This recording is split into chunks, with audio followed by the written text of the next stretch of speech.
So the next thing we're going to do is we're going to go to our peach cobbler. Now this is a real easy peach cobbler. I hope you all, has anybody ever used cake mix for a cobbler?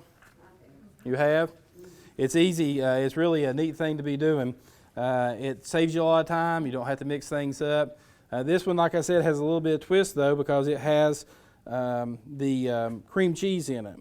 So what we're going to do is we're going to take our peaches. Now we're not going to put the butter in first like we did before. Okay? We're going to just go ahead and we're going to take our peaches and we're going to slide them evenly over the bottom. Now I put you a couple of different kind of peaches here so you can see what's going on. This is a regular clean sliced peach in heavy syrup. This is a yellow clean in heavy syrup, and I picked up the wrong can.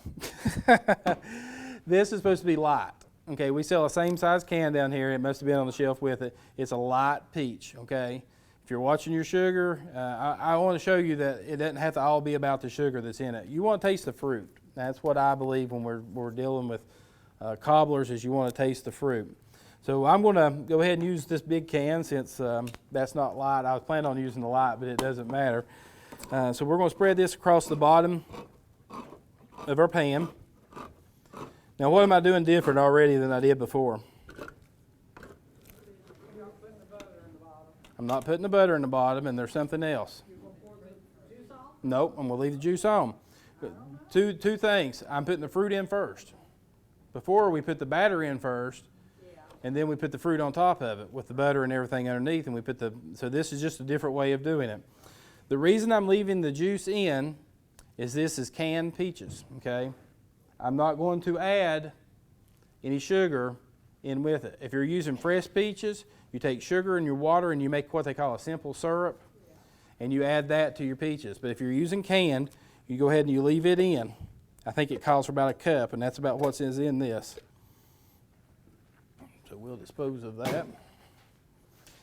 You want to spread them out evenly across the bottom of your pan.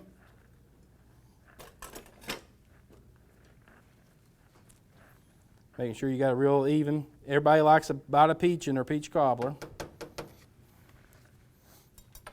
And the next thing we're going to do is after we put that in there and with the juice in it, we are going to sprinkle some cinnamon. Do you like a lot of cinnamon? A little bit of cinnamon? So we'll do kind of in between a little bit because we have some that like a lot and some that like a little. We're going to just sprinkle it right over top of our fruit. And that's going to absorb. A lot of people would think that dry ingredient going straight in like that without being, all that moisture that we have in there already from the peaches and everything is going to soak that up. And then we are going to, after we do that, we're going to take our dry cake mix. This is a white cake mix, okay? That's what I use on the one that we have back here. And you could use yellow. If you were, I wouldn't necessarily recommend using chocolate. If you were making it with strawberries instead of peaches, chocolate would be really good. I think chocolate would be good with anything, really, I tell you. Remember chocolate covered bacon? Yeah, it was good, wasn't it? And a lot of you said that, there's no way I'll ever like that. Chocolate is good with about anything. So we're going to take this and we're going to sprinkle it over top. And in this pan with what we're using, I'm not going to use the whole bag of cake mix. Just enough to cover, okay? And then we're going to spread it out. And just get an even cover. Any big clumps, little clumps are not going to matter. If you got some real big clumps and you just can't handle them, you just break them up as you're spreading it out. I just like to cover everything, leaving the peaches up. You see how you got just a little bit of the peak of the peaches? They're just peeking out from underneath there. Okay. So the next thing we're going to do is we're going to take pats of our cream cheese. Now this is a bulk cream cheese that we get downstairs, so I'm just using it. It calls for 8 ounces. There's a little more 8 ounces in here. I'm not going to be using the whole thing today. I like to just take little pieces and kind of break it and place it. And what we're also going to be doing here in just a minute is we're going to be doing the same thing with the butter. Okay, so we kind of went reversed a little bit. Before we put our butter in first, and then we put our batter, which was a wet batter. We put it in next, then we put our fruit on top, and did it like that. Now we put our fruit in first. We're using a dry batter. We're placing the butter on top without it being melted. It'll have a different texture. This will be more like what I would call a fruit crisp, okay? A tart. Is really, really good though. I had never had cream cheese on a fruit cobbler before. And it browns up on top. You can see on the one that I've already done, it browns up on top really good, and it's got a really good flavor to it. I like a lot of cream cheese, so being very liberal with it. Then the next thing we're going to do is we're going to take our butter.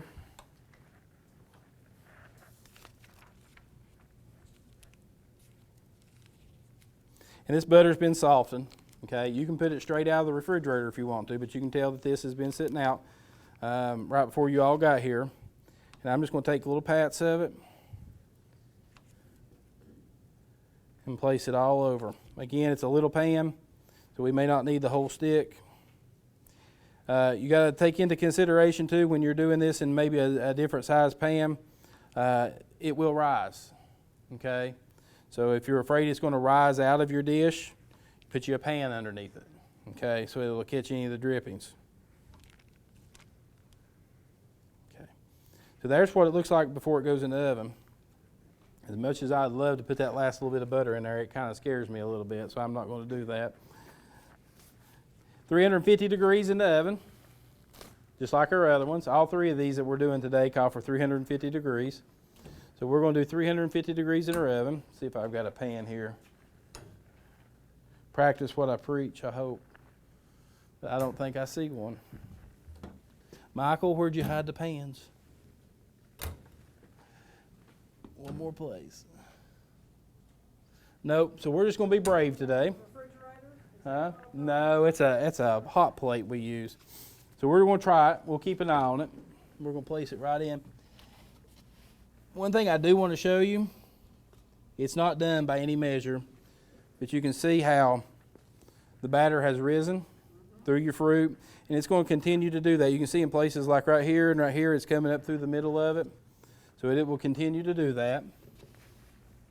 So this one will bake also 350 degrees for about 45 minutes in order for it to get good and brown on top and crisp up real good. Could you think of anything else that you would do that with the cream cheese? My big one was this. I thought, how good would it be to take that cream cheese and do that on that chocolate cobbler that we're getting ready to do? And since we already have one that doesn't have cream cheese on it, we may experiment with that tonight a little bit and see how that comes out. One of the great things about cobblers is you can make them year-round. You can make them with frozen, as I said earlier, fruits. You can make them with canned fruits.